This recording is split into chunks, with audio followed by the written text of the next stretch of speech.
It was barely dawn, the clock nudging 5:30 a.m. On a crisp September morning in 2024, when I stepped onto my front porch in the quiet suburb of Willow Creek, Oregon. My coffee mug steamed in the cool air, and I was ready for the usual symphony of chirping sparrows and soft sunlight. Instead, I froze mid-sip. Across my lawn, a woman in a garish zebra print robe was jabbing her finger at my wooden fence while a construction crew hauled a steel gate off a flatbed truck. I rubbed my eyes, convinced I was still half dreaming. But there she was, Maureen, the infamous Homeowners Association, HOA, enforcer, clutching a stack of papers and barking orders at workers who looked as baffled as I felt. By 6 a.m., the crew had sliced into my fence, their drills screaming as they installed what was unmistakably an access gate leading straight to my backyard. By 7 o'clock, the gate clanged open, and by 8 o'clock, Maureen was strolling through with her yappy chihuahua, as if my private yard had just been declared a public plaza. By 9 o'clock, I realized this wasn't some petty HOA power trip. It was a calculated invasion. I stood there in my flannel pajamas, coffee gone cold, gripping the mug like it might anchor me to reality. My dog, Baxtera, 100-pound rescue with a bark that could rattle windows, was losing his mind behind the glass door, furious at this stranger breaching his domain. I calmed him down, took a deep breath, and marched out to confront the shiny new gate now carved into my property, flush against my rose bushes. Maureen, who was inspecting her dog's droppings with the intensity of a jeweler, glanced up and flashed a smile that could curdle cream. "Oh, good morning, Nathan. Isn't this gate just perfect? It's so convenient for the trail. I made sure the metal matches the HOA's signage, very cohesive, don't you think?" I blinked, dumbfounded. "You cut a gate into my fence. Into my backyard." She waved her papers dismissively. "It's a shared access point, technically.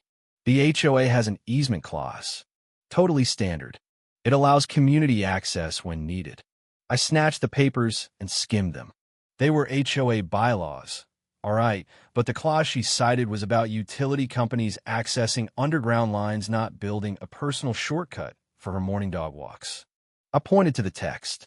"Maureen, this says the HOA needs written notice and homeowner consent before altering private property."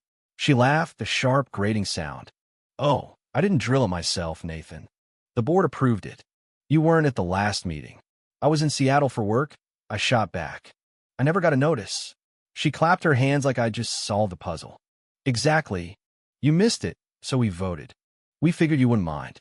It's for community flow." Right then, her chihuahua peed on my garden gnome, and she didn't even flinch. I turned away before my temper got the better of me, my jaw so tight I could feel my molars grinding. Inside, I called my old college friend, Carla, now a property lawyer in Portland. I snapped photos of the gate, the crew, and Maureen's smug face, then texted them to her with a desperate plea. "Tell me this isn't legal." 5 minutes later, Carla called, chuckling. "Oh, it's not legal.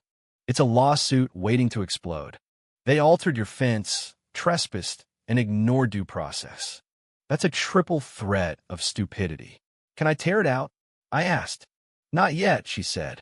"Document everything. Record every interaction. Don't touch the gate until we file a cease and desist. But trust me, you're holding a winning hand." That afternoon, I stood by the gate, phone recording in my pocket, as Maureen sashayed back through with a gaggle of HOA cronies. They trampled my lawn like it was a public park, one even cooing over my azaleas before crushing them underfoot. Maureen led the parade, gesturing at her shortcut like a tour guide. "It's so much faster than circling the block," she chirped. "The neighborhood will love this." I couldn't stay silent. "Maureen, this is my backyard, not a hiking trail." She laughed, waving me off. "Don't be so dramatic, Nathan. We're just being neighborly." I didn't argue. I let them leave, my phone capturing every word. That night, I walked my yard feeling violated. This wasn't just a gay tie, it was a theft of my space, a dare to fight back. As I sat with Baxter under the stars, staring at that gleaming gate, I knew Maureen thought she'd won. She was wrong. Carla stopped by with property maps, legal forms, and a bottle of bourbon. As we reviewed my options, she mentioned offhand, You could build a wall on your side. Under 8 feet, no permit needed, as long as it's on your land. It'd block her little shortcut. I laughed, but the idea took root. A wall. Not just any wall, towering, unyielding symbol of my right to my own space. By midnight, I was scouring city codes. Anything under 8 feet was fair game. I found a local crew specializing in overnight commercial builds, quiet, fast, discreet. I called them under a fake name, claiming it was a surprise for my girlfriend, and asked for an 8-foot brick wall in one night. They said it was crazy. I offered a bonus. They were in. The next day, I played the part of a diligent gardener, marking measurements with spray paint while Maureen pranced through my yard again. This time with a friend, both clutching iced lattes and ignoring me entirely. Baxter growled from the window, and I felt my resolve harden.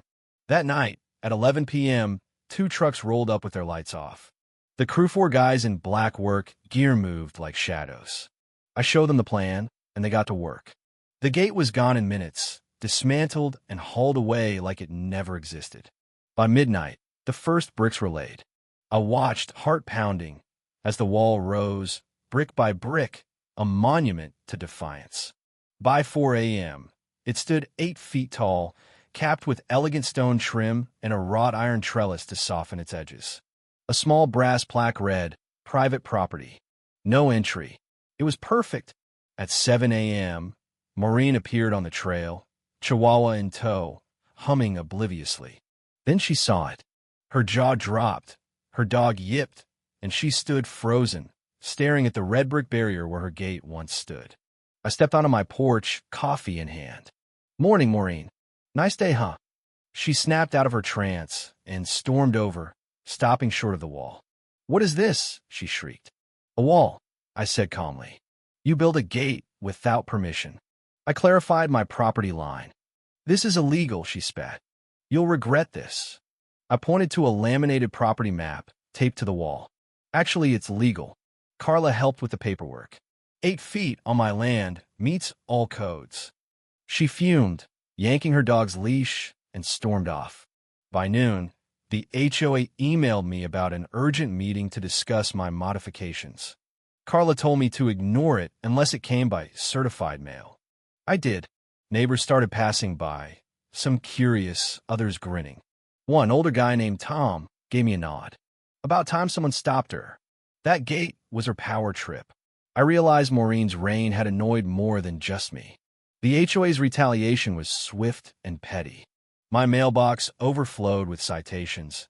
Overgrown shrubs, unauthorized structure, even inappropriate seasonal decor for a ceramic frog by my pond. It was laughable, but it was also harassment. I sent everything to Carla, who drafted a cease and desist, backed by photos, videos, and Maureen's own text bragging about her community shortcut.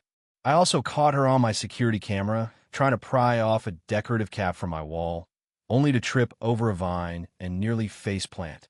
I posted the clip anonymously on Reddit, titled, "HOA Tyrant Tries to Wreck My Wall, Regrets It." It went viral, racking up thousands of views and comments dubbing her Brick Breaker Maureen. A local news outlet even ran a story, "When Neighbors Cross the Line," featuring the clip. At the next HOA meeting, Maureen arrived with a clipboard and a rehearsed speech, accusing me of destroying community access and cyberbullying. I let her talk, then stood with my binder of evidence. I laid out the timeline: her illegal gate, the trespassing, the misuse of HOA funds, the retaliatory citations. I played the video of her leading her posse through my yard, saying, "He's never home. It's fine." The room went silent. Carla followed, outlining the legal violations: trespass, property damage, harassment.